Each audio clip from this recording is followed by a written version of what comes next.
So I'm back by my fountain. However, today my fountain is not frozen, for those of you that showed up in my last motivational moment video.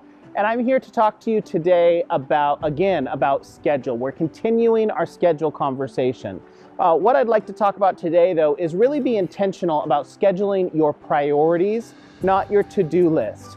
We all have a tendency to have all of those things that we need to do, all of the things to check off our list. And that's not what we should be putting on our schedule. Instead, we should be focused on the 20%, the top priorities that are going to move us forward and give us the income that we need in our business. We call this your top 20%, known as the 80-20 principle. You may be familiar with this, where 80% of your results come from 20% of your priorities. So when you're creating your schedule, are you spending the majority of your time in those 80% to-do tasks that don't make you money?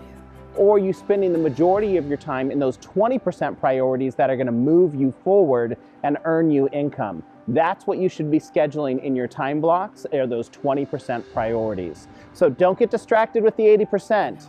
Put the time block for that. Remember what we talked about this week, the beginning of this week, all work expands to fill the time allowed.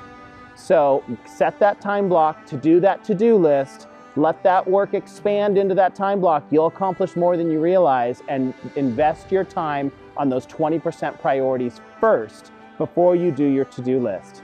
One of the best practices, if you like to create a to-do list, is write it on the back of a piece of paper on the back of your schedule, and make sure you've worked through your priorities for the day first before you even give yourself permission to do the to-do list.